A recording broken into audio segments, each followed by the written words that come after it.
Do you have old lithium cells taken from drill batteries or broken devices at home? They look small. So many people would throw them away right away. But today, I want to check whether any of these cells can still be reused. This small DIY project is expected to need about 9 lithium cells. So first, I will start with the cells on the table.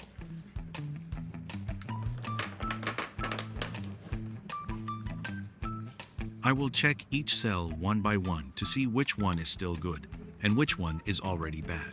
With old lithium cells, the outside does not tell us enough.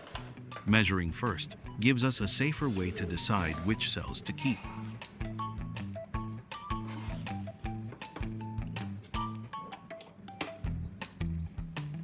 For the cells with a reasonable voltage, I put them into a 4-slot USB lithium-ion battery charger. This charger lets each cell charge separately, which makes it easier to watch. I do not connect them into a pack yet, because with old cells, checking them one by one feels safer.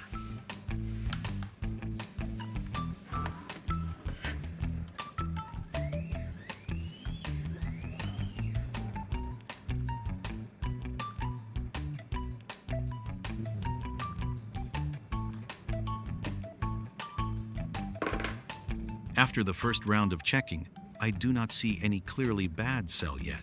It looks like they may still be reusable. But with old lithium cells, I do not want to get excited too early. Sometimes the first voltage reading looks fine, but charging or using a small load shows whether the cell is still healthy.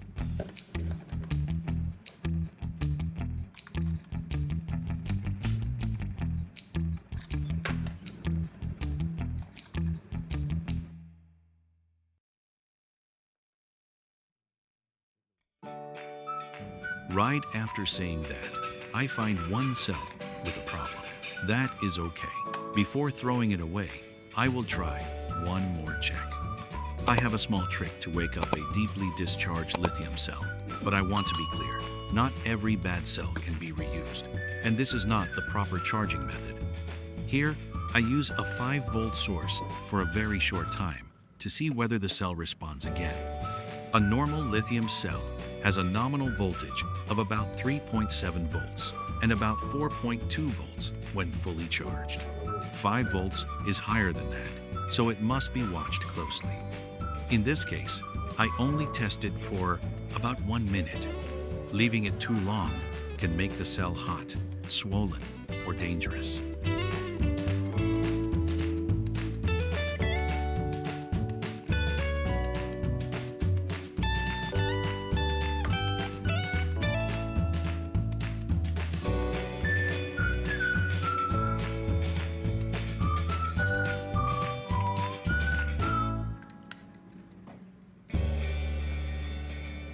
This lithium cell really seems to be deeply discharged.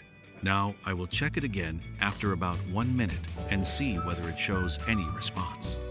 If the voltage rises a little, I will continue very slowly and watch it carefully, not treat it as fully good again right away.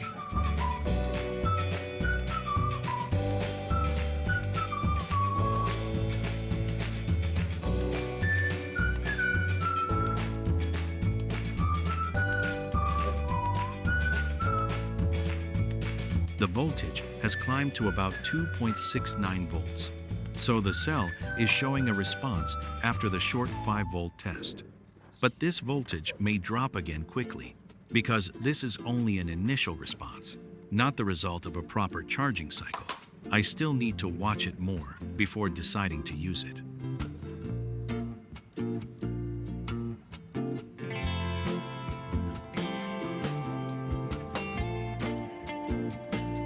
This recovery test seems to have created an initial response. Now I will continue charging the remaining lithium cells with the proper charger.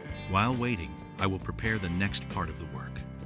DIY often feels like that. While waiting for one small thing, another old part can give us a new idea.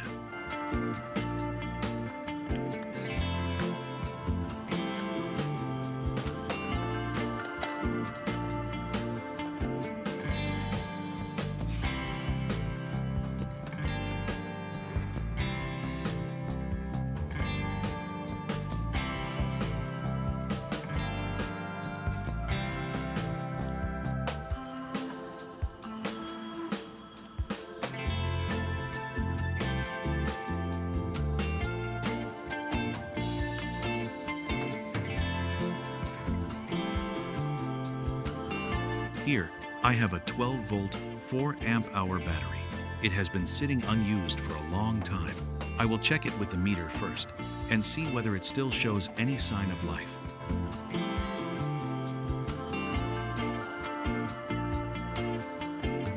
The result shows that this battery is almost dead.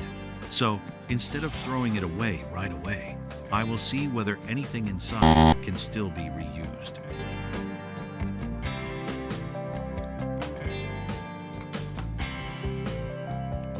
First, I remove the top cover to check whether there is still acid inside. With a lead-acid battery, the liquid inside can be very dangerous. So this part must be done carefully, keeping any liquid away from hands, eyes, and nearby tools. There is almost no liquid left inside. It seems this battery has been sitting for too long, and the electrolyte has dried out a lot.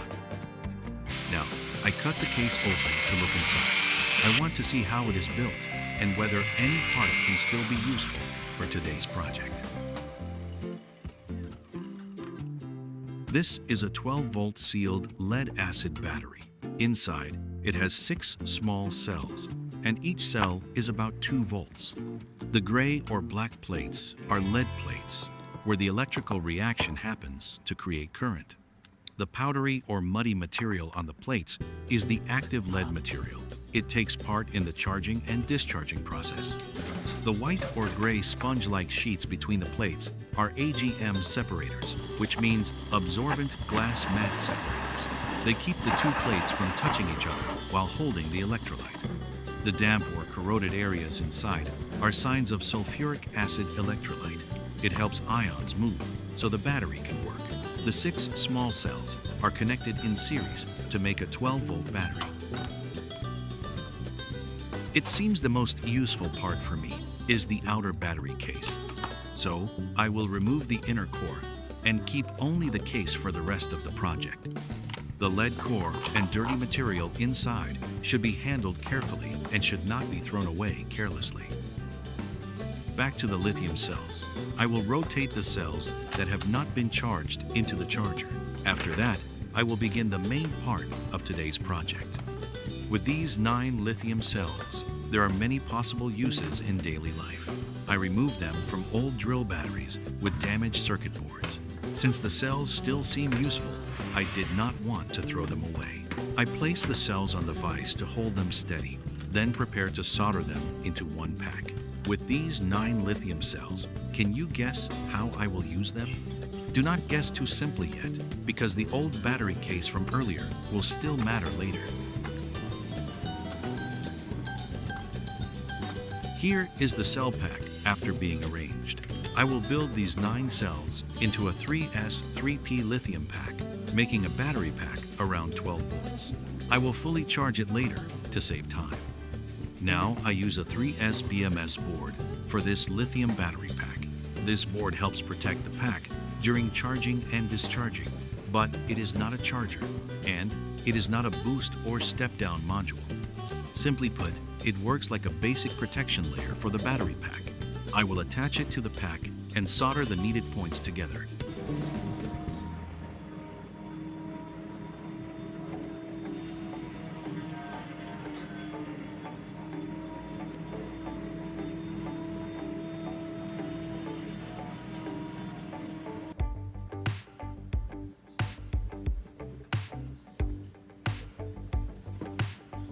Now I place this battery pack into the old battery case that I cut earlier.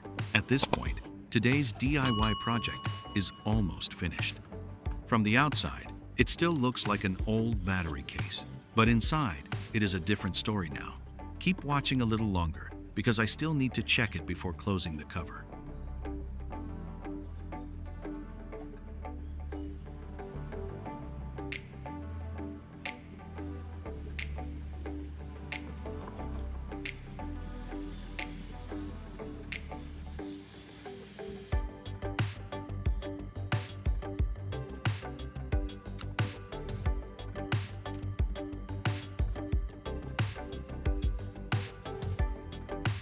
Oh, I almost forgot to check the voltage before closing the cover. Even though the steps were done according to the plan, I still want to measure it to be sure. If the result is not right, I will have to open it again and check from the beginning. The current voltage is 9.9 volts. That makes sense, because the cells from earlier were not fully charged yet. Instead of an old lead-acid battery, I now have a lithium battery pack placed inside the old battery case. At this current voltage, I will test it with a large COB LED panel taken from an old light.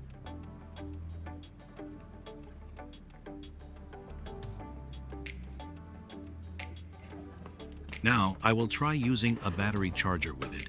This part needs close watching, because a lithium pack is not the same as a regular lead-acid battery. Let us see whether the voltage rises. Today's project can work as a small backup power source for low-voltage devices, especially during a power outage or when testing small items in the workshop. Of course, for long-term use, the protection, charging, and casing should be made safer and more complete.